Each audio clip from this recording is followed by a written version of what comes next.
9 hours across icy roads, through blizzards and silence, with only one thought in his mind: to surprise her.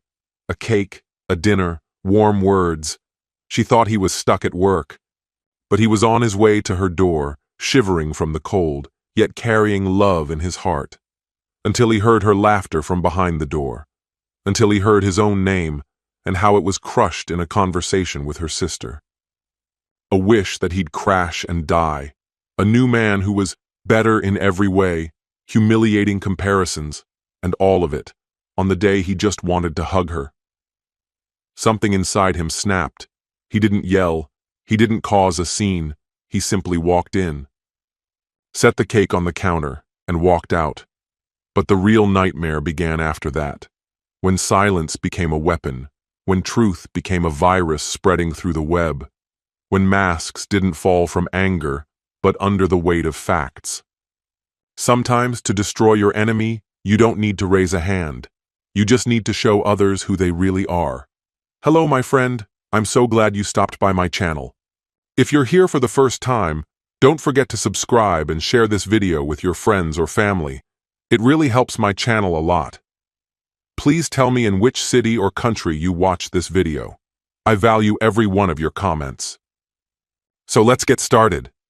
I can't say what compelled me to believe that navigating a brutal 9-hour journey through a blizzard-stricken Midwest was a rational choice. Perhaps I was still grasping at that picture-perfect image of our life, the one I clung to when Amanda and I exchanged vows. 7 years had come and gone. People changed, I had changed, and Amanda had changed even more. The highway was a treacherous expanse of ice and misery, swirling snowflakes descending in thick, blinding sheets that swallowed the headlights of the cars ahead. But I kept going. Mile after mile, the urge to abandon the surprise and turn back gnawed at me, but I didn't yield. My stubborn determination locked me onto a single idea: showing up for my wife's birthday weekend, gift in hand, pretending we were still a couple like any other. She had left for her sister Melanie's place for a spa retreat with friends, and I had lied about being swamped with work. In truth, I had carefully orchestrated time off, booked a hotel, reserved a fancy dinner, and even picked up a cake from her favorite bakery. This birthday was going to be perfect, or so I told myself. After nearly 9 exhausting hours of battling snow and ice, I finally arrived on Melanie's street just after 4 in the afternoon. The snowplows hadn't even tried to clear the area, leaving thick, uneven mounds of slush that turned parking into a test of patience. I abandoned my car a block away, clutching the vibrant pink cake box against my chest, shielding it from the relentless snowfall. By the time I reached the front door, my jeans were soaked from the knees down. Happy birthday, sweetheart, I thought, trying to summon that warmth I once felt so easily. But just as I raised my hand to knock, familiar voices floated through the door, Amanda and Melanie's laughter spilling from the kitchen. He texted earlier, I heard Amanda say. Said he's stuck at work. More like stuck in that dumb game of his. Yeah, Melanie's dry tone responded. Nathan loves those headphones more than actual conversations.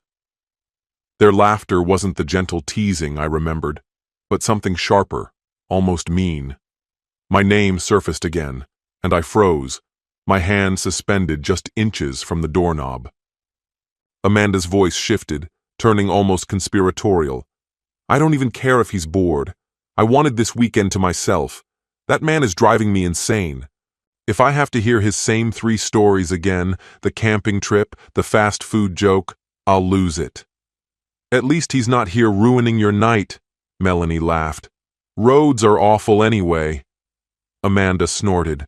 Oh, please, let him drive on ice. He chose to stay behind. If he tried to come out in this, I'd just roll my eyes and say, crash for all I care. The next words hit like a punch.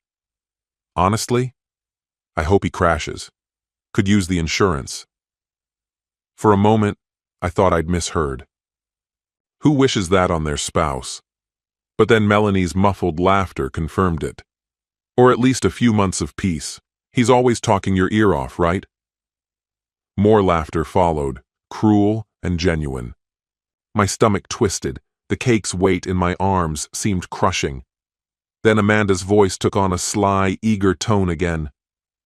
Speaking of which, I downloaded that new dating app the other day, just to look around. And Melanie, you won't believe who I matched with. Oh my God, Melanie gasped. Show me. There was a rustle, and Amanda's voice dropped to an excited whisper. Look at this. Massive. Way bigger than Nathan's, you know? And honestly, it felt better than anything I've had in years. Their laughter was like a serrated blade, leaving a burning ache in my chest. Amanda was cheating, and shamelessly gloating about it to her sister while they mocked me. My face flushed with a mix of shame and fury. Melanie's shocked laughter filled the space. Wow, girl. So, is it serious, or just a fling? For now, just for fun. But if Nathan ever found out? It would wreck him. Amanda's voice carried a dark, almost joyful note. I keep telling myself, if he tries to ruin my fun, maybe I should just dare him to drive out here in a snowstorm. You're awful. Melanie's voice was playful, but held a hint of admiration. Let's hope he stays away. You deserve this birthday. The conversation drifted across various topics, but a persistent ringing in my ears drowned out most of it. My wife was apparently involved with a tall, unfamiliar man, someone she described in excruciatingly flattering terms, especially when it came to his physical attributes. And while I was out risking everything to bring her a birthday cake, she was casually wishing for my car to crash, eager for the insurance payout. A chilling emptiness settled in my chest, a volatile mix of shock, betrayal, and simmering rage. My hands began to tremble. The doorknob felt cold against my palm. In that moment, a decision crystallized in my mind. I was going in. I wanted them to see me, to become fully aware of the cruelty they were so carelessly wielding. Pushing the door open, the rusty hinges groaned, loudly announcing my presence. Warmth from the house washed over me, and the kitchen loomed just beyond the hallway. Amanda and Melanie turned sharply, their faces marked by shock. That image is seared into my memory, Amanda's jaw dropping like a fish gasping for air. Nathan, she whispered, color draining from her cheeks. Melanie stood frozen, her phone still clutched in her hand, her expression one of absolute horror. I remained silent. Words were trapped in my throat, tangled in a storm of raw emotion. I stepped forward, gently setting the pink cake box on the counter with a deliberate calm, as though it were something sacred. Then I turned and walked away. Amanda's voice followed, calling my name. Melanie's too, some garbled plea. We can explain. I think that's what I heard. But I was already outside, the cold air biting at my skin, my heart pounding erratically. Stumbling back to my car, the numbness spread from my hands. My phone vibrated insistently in my pocket. A barrage of calls from Amanda. I tossed the phone onto the passenger seat, started the engine, and exhaled a shaky breath. Tears blurred my vision, hot and unrelenting, clashing with the frigid air. My thoughts raced wildly. She cheated, she mocked me, she wanted me dead. On instinct, I checked if my phone's voice recorder was still running. Earlier, I had used a voice memo app for last-minute gift ideas. To my shock, it was still recording, an entire hour of audio. Every humiliating word from that conversation was captured. I hadn't meant to record it, but now I had undeniable proof of her affair and her cruelty. I hesitated, but something in me refused to delete it. Evidence, perhaps, or just a twisted reminder that I wasn't losing my mind. That night, I paid $80 for a grimy motel room that smelled like stale smoke and regret. I turned my phone off and lay staring at the ceiling, forcing myself not to dwell on Amanda's sickening comments, the way she gushed about this other man, her vicious jokes about my life insurance. The next morning, I switched my phone back on, and a flood of missed calls and messages appeared. I ignored them all except for one text from Thomas, my best friend. Me. Hey, something happened with Amanda. Can I crash at your place for a bit? Thomas. Dude, of course. Doors unlocked. Beers in the fridge. So I drove another 9 hours through the same storm she had wished would claim my life. At home, I gathered clothes, documents, everything I couldn't leave behind. Her car was absent, likely still parked at Melanie's. Good. I placed my wedding ring on the dresser. Not because I was certain it was over, but because the idea of wearing it made me nauseous. Then I left, heading for Thomas's. That was 3 days ago. Since then, Amanda has flooded me with messages, voicemails swinging from sobbing pleas to accusations. It was a joke, she insisted. You misunderstood. Not once did she apologize. I changed every password, banking, email, social media. Froze our joint cards, moved half the savings to a separate account, and told my boss I'd be working remotely. If she wanted to talk, she could speak to a lawyer. Beneath the shock, a strange clarity settled in. I saw it all for what it was. Amanda's affair wasn't just a betrayal, it was a game to her. On the second night at Thomas's, we sat on his couch, and I played part of the recording, the section about the insurance. His face went pale. "Jesus, Nathan," he whispered. That's sick." And he didn't even know the worst of it. The part where she boasted about the other man's size, how much better it was than anything she'd known with me. Perhaps it was my wounded pride that kept me from sharing the full truth. By the fourth day, my uncertainty had hardened into determination. I decided to confront her about the betrayal, but I rejected the idea of doing it face to face. Instead, I resolved to put it in writing, ensuring there would be a record of our exchange. I meticulously drafted a message, quoting the exact words I had heard in the audio. "I know about the dating app. I'm aware you bragged about being with someone else, someone you described as exceptionally endowed, claiming he was better than me. Don't even try to deny it." But then, I hesitated. I erased the message. I chose to keep my discovery a secret, letting her wonder just how much I knew. If she decided to lie, that would be her choice. The naive illusions I once held about our relationship were shattered, replaced by a colder, more calculating version of myself. Unable to let go, I found myself obsessively checking the phone logs. I'm not proud of it, but I still had access to her iCloud password from years ago. I had promised myself I wouldn't stoop to spying, but I remembered her boasting about a recording, an intimate video she'd saved. And so, late one night while Thomas slept, I crossed the line. I logged into her iCloud account on my laptop, steeling myself for what I might find. There it was, a short video, dimly lit, capturing a moment I wasn't meant to see. Her face wasn't fully visible, but the outline of a tall, muscular man with dark skin stood next to the bed. She giggled, angling the camera downward to highlight his size. No faces, just shadows, but her voice was unmistakable. "Look at that. Puts Nathan to shame. This is wild." Her words ended in a breathless laugh. My face flushed, my chest tightened. A storm of nausea, heartbreak, and horrified fascination washed over me. This was my wife, the woman who once whispered love to me, now celebrating her betrayal. I saved the clip onto a flash drive. Driven by a volatile mix of anger and helplessness, I made a reckless choice.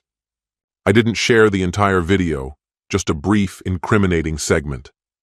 On Reddit, in a thread dedicated to relationship revenge, I posted it anonymously. Caught my wife cheating. She even bragged about it. Thoughts? No names, no recognizable faces, but her voice was a dead giveaway to anyone who knew her. I included the part where she compared me to him, boasting about his superiority. I expected little, maybe a few comments. But by morning, my inbox was in chaos. Messages flooded in. Some recognized her voice, old friends, acquaintances from online circles.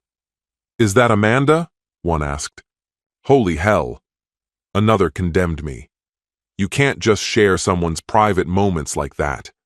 But others egged me on, saying I had exposed the truth. The post became a spectacle, a digital coliseum of strangers with opinions. My phone didn't stop buzzing. By noon, Amanda's father was calling repeatedly. At first, I ignored him, but his voicemail was impossible to ignore. Nathan, I saw the post. I don't know what's going on, but you need to take it down. This is humiliating my daughter. Call me back. I laughed bitterly. Humiliating his daughter? She had humiliated me first, wishing for my death to claim insurance money, mocking me with another man's size. But sure, I was the villain. When he called again, I answered, barely containing my anger. Hello? Nathan, he shouted. What are you doing? That's my daughter. I raised her better. I don't care who you raised, I cut him off. Your daughter wished I was dead for an insurance payout. She cheated. She lost my respect long before this. There was a stunned silence. He wasn't used to hearing me like this. I'd always been the polite, compliant son-in-law. But that person was gone.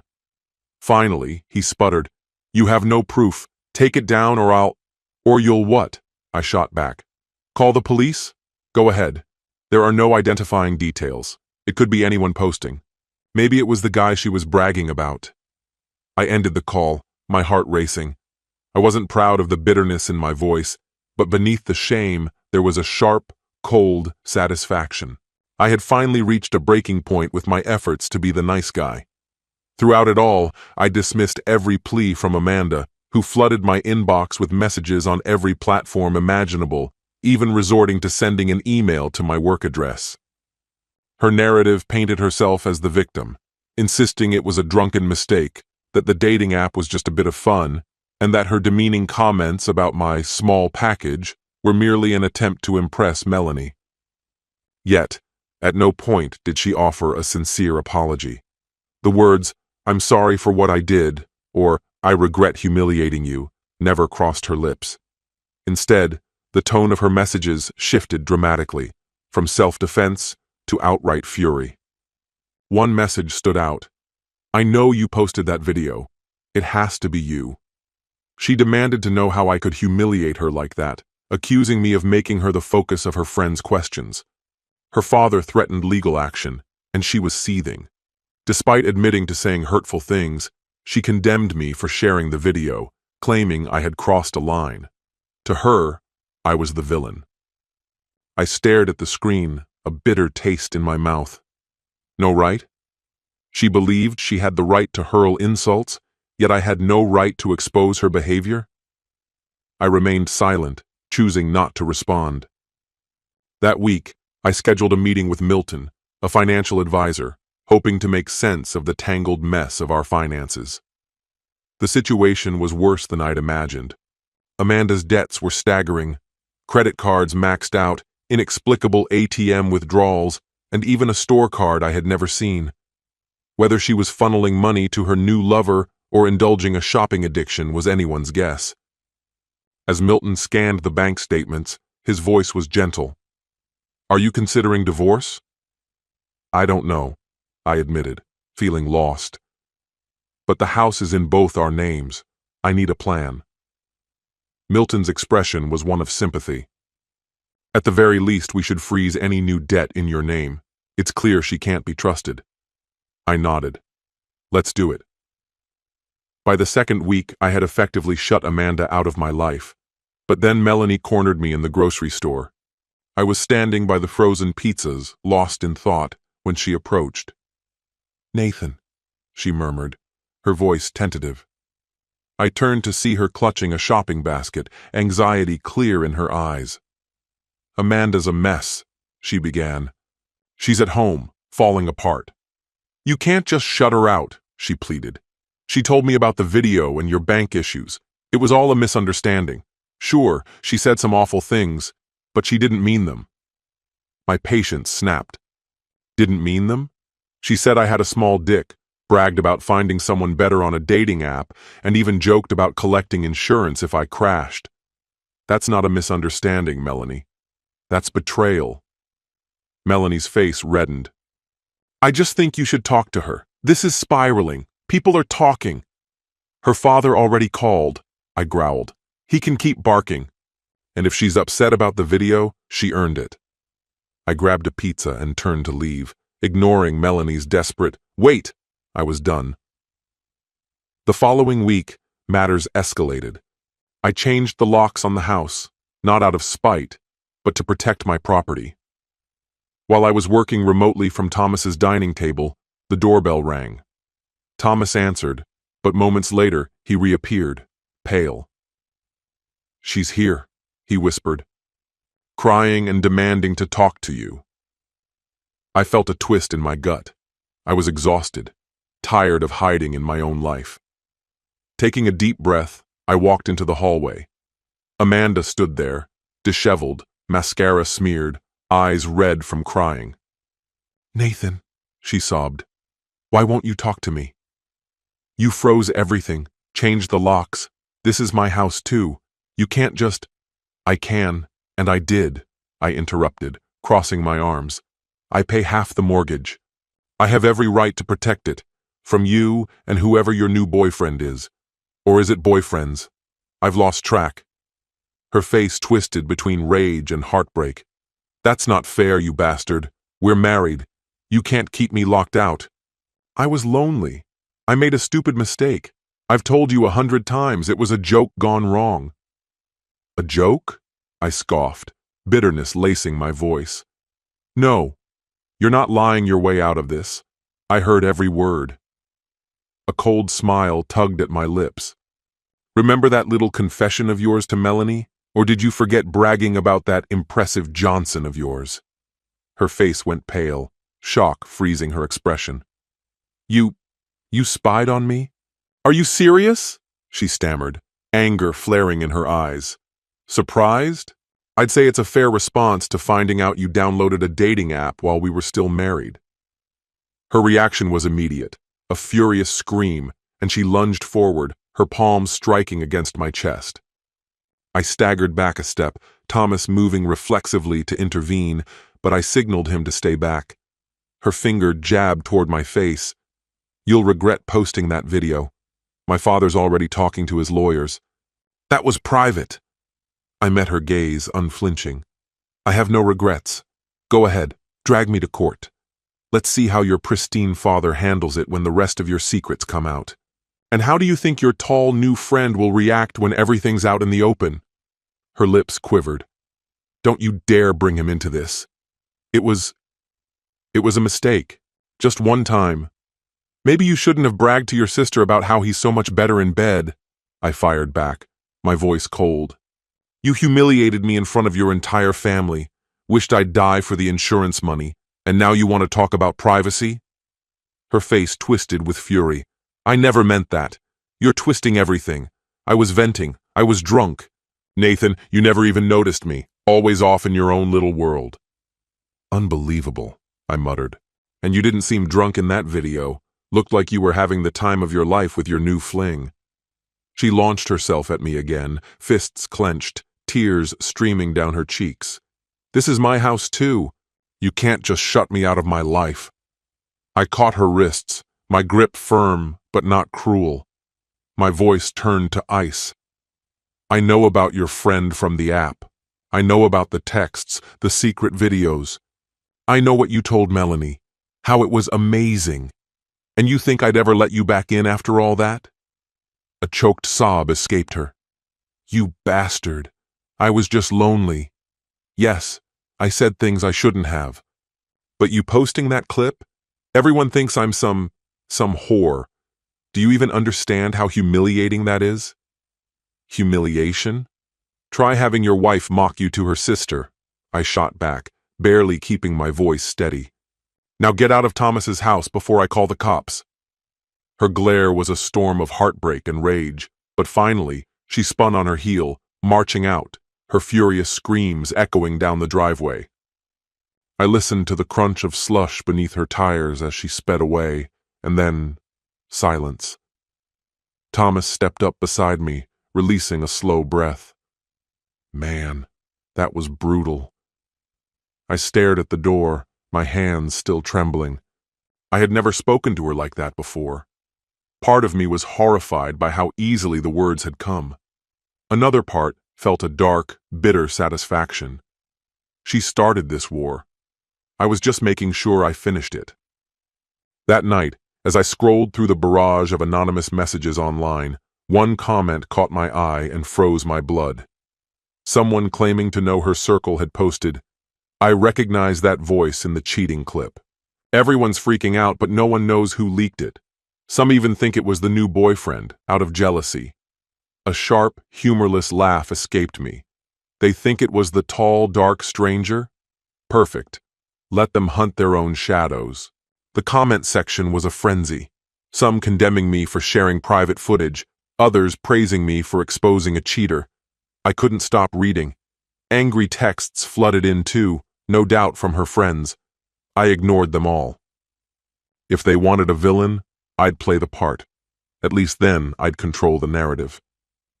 By the third week, I was sitting across from Caleb, a divorce lawyer recommended by a coworker. Silver-haired, sharp-eyed, his suit practically radiated professionalism.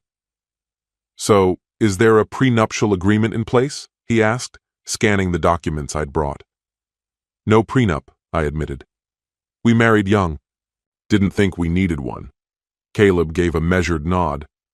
"That complicates things. However, if you can establish infidelity or financial misconduct, you may still secure a favorable outcome. Be aware, though, posting that video could be viewed as retaliation or harassment." Guilt twisted uncomfortably in my chest. "I posted it anonymously. She can't prove it was me." Caleb's gaze sharpened. Suspicion is not the same as evidence. From a legal standpoint, the situation was complicated, a fog of uncertainty that demanded careful navigation. Yet even in that gray area, I couldn't ignore Caleb's advice. Caution was essential. I couldn't afford to give her any more power over me. As I leaned back in the chair, a wave of self-reproach washed over me. How had I become this person? A man considering the public release of a private video to shame his own wife on Reddit. But then her mocking words echoed in my mind. "It's so much bigger than Nathan's." The absurdity of the moment hit me like a slap.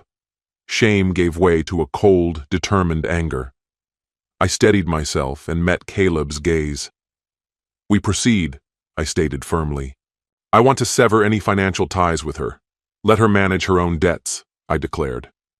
Caleb nodded in agreement. "We can initiate a legal separation. This way, you're not responsible for any new debts she accumulates. Later, you can choose to formalize the divorce." I signed the necessary paperwork, and we planned to serve her the separation documents by the end of the month. In the meantime, our social circles fractured. Messages flooded in, some expressing sympathy and condemning her rumored plan to see me dead for insurance money, while others accused me of humiliating her. There was no neutral ground. Our friends took sides as if gearing up for battle.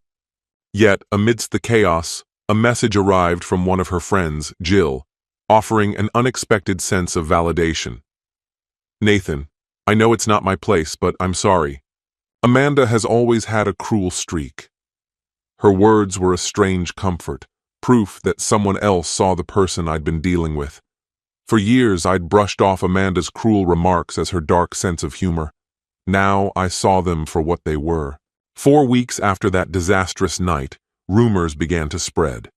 Amanda was reportedly falling apart, consumed by paranoia, constantly checking her phone in fear that the tall guy she had been with might release more footage. Her father branded me a venomous snake, but there was no proof linking me to the leak. The house we once shared became a ghost of its former self. Amanda tried to return, only to find the locks changed. She shattered a window to get inside and left me a tearful voicemail accusing me of destroying her life. A part of me felt satisfaction, but I quickly quelled it, reminding myself of who she had been, or at least who I had believed she was. By the 5th week, the narrative shifted. Rumors painted Amanda in a new light, a woman attempting to rebuild herself. Therapy, accountability meetings, even apologizing to those she'd wronged. Melanie texted me, insisting, "Nathan, she's changing. She's genuinely trying." I scoffed. Another phase, another obsession. But doubt lingered. Was she truly changing, or just rewriting her own story to escape blame? Regardless, I focused on the legal separation. I was ready to turn the page no matter how she tried to rewrite hers. But in week 6, a simple visit to the house for a few tools became an unexpected encounter. Amanda was there, disheveled in a hoodie and sweatpants, her face marked by sleepless nights. Our eyes met through the kitchen window, and she hesitantly opened the door. Bracing myself, I expected an argument. Instead, she stepped aside. "Take whatever you need," she whispered, her voice cracking slightly. "I'll stay out of your way." I nodded, moving past her. As I searched the garage, she lingered by the door, twisting her fingers anxiously. Finally, she spoke, her voice strained but sincere. "Nathan, I know you hate me. I get it. But I need to apologize for everything. The jokes, the cheating, the horrible insurance comment. I was cruel." I didn't look at her. "Saying sorry doesn't change what you did."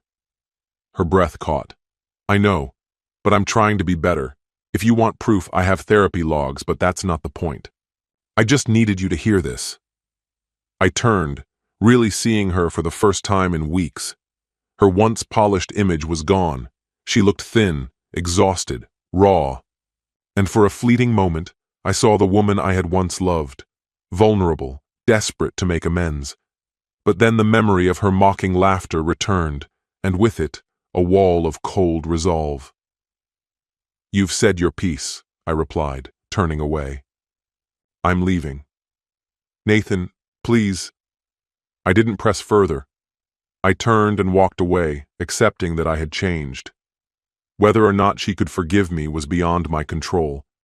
I left the garage without another word, heading home. That night, I found the flash drive, the one with the video. As I played it again, her laughter filled the room, her voice light but laced with cruelty, openly mocking me. My jaw tightened. Why was I doing this to myself again? Maybe I needed the reminder, a stark, undeniable truth about who she really was. No mask of regret could sway me now. A bitter anger rose within me, heavy and suffocating. Her sudden remorse? Just another act, triggered by the shame of her friends witnessing the video. Her worry wasn't about me, it was about her image.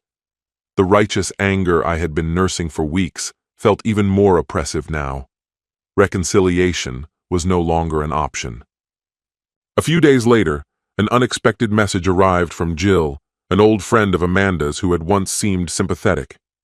She sent a screenshot of a group chat. In it, Amanda hinted that I might have been the one who leaked the video, though she admitted she had no proof. "He probably did it, but I can't entirely blame him. I pushed him to it. If it was him, I'm just dealing with the consequences," she wrote. It was a strange half-admission, more mature than the outburst she had shown before. I didn't give Jill much of a reaction. "Nice story," I replied, and left it at that. Week 8 came around, and I got another call. This time, it was her father. Curiosity got the better of me, so I answered. "I'm not here to argue," he began, his voice tired. "But I thought you should know, Amanda's mother hasn't been sleeping over this, and we've decided against pursuing legal action. She's an adult now. Her struggles are hers to manage, and I suppose I owe you an apology." "An apology?"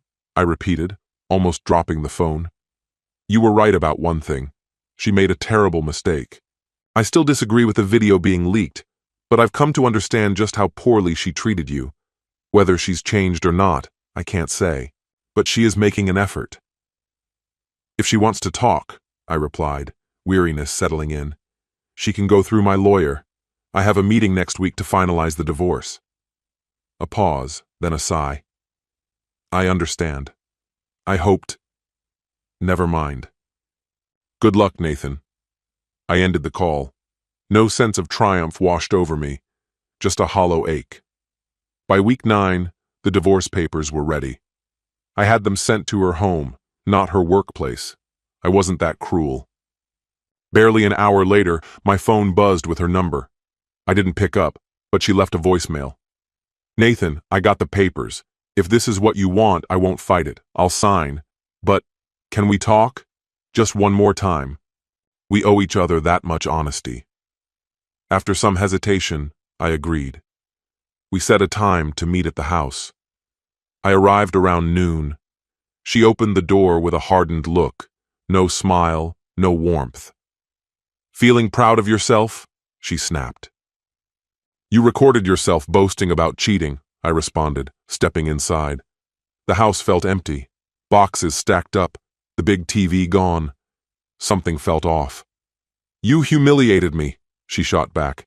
"Everyone saw it, my parents, my friends, my colleagues. My life is in ruins. I can't even go online without harassment." "Now you know how it feels," I replied evenly. Her laugh was sharp, bitter. "You see yourself as the victim? You walked out, drained the accounts, and now you're the saint?" "You told your sister you'd profit from my death," I countered. "It was a joke. You're so dramatic," she spat. "No, Amanda. You're just not used to facing consequences." She stepped closer, her eyes blazing. "So now you think you're better than me?" "No. I'm just done pretending you're a good person." Her expression twisted, and without warning, she grabbed a mug from the counter, hurling it at me. It missed, shattering on the floor. "Get out," I warned, reaching for my phone. She lunged, clawing at my arm. "Touch me again," I muttered, backing away, "and I'll call the police." Her voice wavered. "You'd actually call them on me?" "Yes," I said, pressing the dial without a second thought. "I would like to report an incident of assault. My wife attempted to hit me with a mug. Yes, I am unharmed. She is still inside the house." Her expression twisted with emotion as she stepped back, her eyes wide and filled with tears, though traces of anger lingered in her gaze. The police arrived within 15 minutes. I met them at the door. She tried to downplay the situation as just an argument between spouses, but the fragments of the broken mug scattered on the floor and the fresh scratch on my arm painted a different picture. The officers approached her carefully, securing her wrists in handcuffs and guiding her out of the house. As they led her away, she glanced back at me, her eyes swollen and red from crying. "You've destroyed me," she whispered. "No," I responded evenly. "That was your doing." She was fined and released the next day, but shortly afterward, a restraining order was issued. I filed for divorce that same week. No more calls, no more arguments, just quiet. Finally, a sense of peace. This story has come to an end. What's your opinion? Share it in the comments, my friend. And if you like this story, check out other exciting videos on my channel. I'll say goodbye until the next video. See you.